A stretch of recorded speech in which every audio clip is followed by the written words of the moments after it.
Good morning, YouTube. So with today's video, I got Rush and I got Javi from Fragtastico, and this is going to be a re-review of a fragrance that I was hating back in the day, but today we're going to be talking about Montale Intense Cafe. So as I said on camera, I'm going to try and do one Montale a month. So this got a lot of hype back in the day, so like 10 years ago, but this one was actually launched in 2013, classed as an amber vanilla, which is kind of weird because this should be like an amber rose type thing.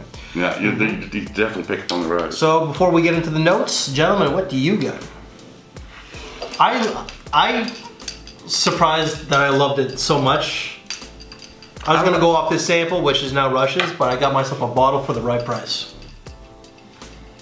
I like it, but it's like, to me, it's like someone took a rose and stuck it into a cup of coffee and then I don't get the coffee Irish vanilla. Sorry? I don't get the coffee at all. Oh, Do you want to do this on skin at all? Yeah, sure, why not? Okay. Do it here. All right. So you're not gonna get like a whole. I get rose, and like if you don't tell me this is a Montale, I'll think this could be like a Bikilian fragrance.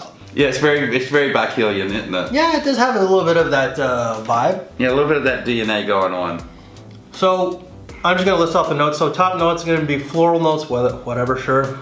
Mid notes is gonna be coffee and rose, and the base is gonna be vanilla, white musk, and amber. There's vanilla. Yeah, you can get the sweetness like this tonka bean, kind of like the more sweet side of vanilla, or the spicy and the sparkling. Mm-hmm. I'm getting rose and coffee and amber. It's all I'm getting. Really? Mm-hmm. The coffee is more in the background, I find. The rose adds a little bit of a sourness in the front. It's mostly like amber and rose. Then it's going to be the coffee. It's nice. It's definitely a gourmand, and it has the gourmand feel. Yeah. Do you understand why that this got a lot of hype 10 years ago? Oh yes, I understand why. I understand why it got hyped then, and I understand why it still gets hype. It's a good fragrance. It's a very individual fragrance, and as he said, it's a lot of the Bikilian DNA in it. I think could without the Bikilian price. So I wanted to get Javi in because he does a lot more niche than I do. He's pretty much specializes in the niche.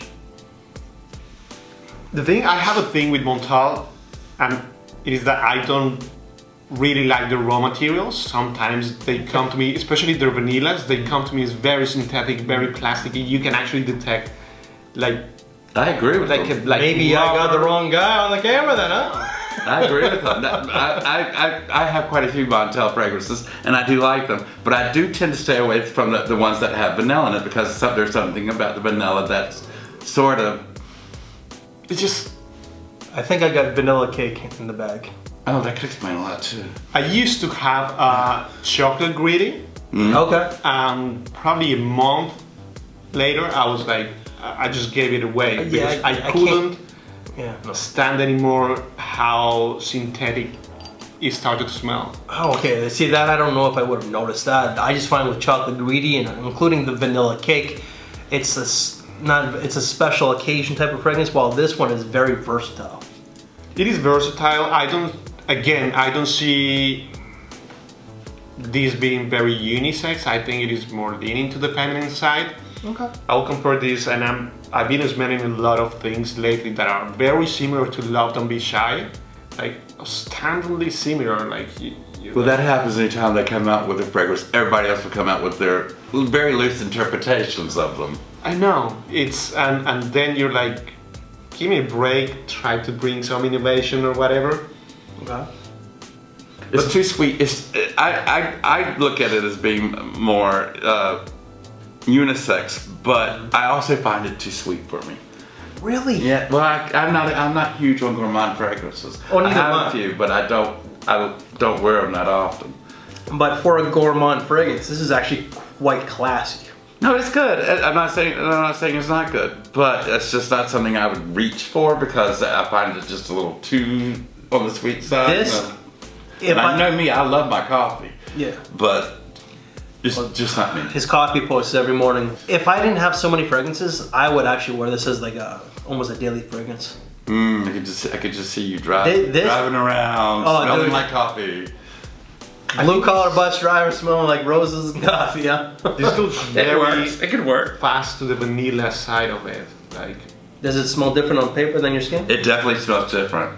Totally. Here I'm stuck with the rose. Yeah, the rose is on paper. The rose is like pow right at you. On here, on the it's skin, not. it's already on vanilla. Can I smell it on you? Yeah, sure. Okay. Now see. With Vanilla forward. With a touch of cigarettes. Huh. Yeah, that makes it a bit different. Yeah. Like it changes your skin and how fragrances react to you. But again, I don't get any coffee from this. Really? Oh, I get coffee and vanilla and roses. That's all I'm getting. Do you get any of the amber? And the amber, but I'm not getting anything else. I mean, like the florals that they said they have at the beginning. I'm not getting that unless they're talking about a big bouquet of roses. I don't get none of that. And all the roses add to it is a tiny bit of sourness. I don't get musk. I don't get florals. Oh, no minus musk. the No rose musk. itself. No musk There's at no all. animalic. There's no musk. No. Would you say that this is all seasons or just specific seasons? Oh, this would be winter. In the summer, this would be a little bit Yeah.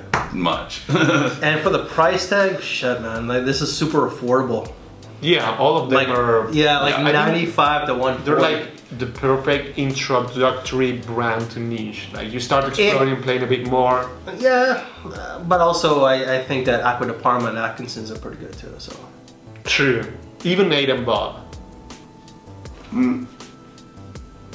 Yeah. I think for me, I went from one pendulum to the other. I think it's just beautiful. I love it. Gorgeous masterpiece. A nice fragrance I wouldn't wear. Okay, This I get it. I just don't wear many Montales because That synthetic component, right? it's way too synthetic for me. Like Okay. you can See, I'm one of those. I'm not bothered by synthetic. I just don't like it when I have the thing with vanilla going too sweet, and on this it's just slightly too sweet for me. But the things I'm not talking about like smelling cheap, but like when I smell something that is similar to the smell of rubber, is when I can detect this Wait till he tries the Lagerfeld. is way too synthetic. That was definitely an amber powerhouse. That one. But it's good. I personally love it. Love I it. wouldn't. It is not my cup of tea. Also because I find it is way too rosy and way too sweet for me. Okay. I'm intrigued by the rose coffee combination, but at the same time, it's not a combination that I could see myself wearing. Okay. So that's pretty much it. That's it. All right, guys. So that is a re-review of the beautiful, gorgeous, intense cafe from Montale. If you want to see the re-review that I did, check out My Ugly Mug. If you want to see the smell rate that I did with my wife of the brand, check out right here. But as well, please check out this gentleman. His social media link will all be down in the description box below, and any other Montales that I did as well. So we thank you for your time. Take care, and we will see you later. Thanks for watching, everybody.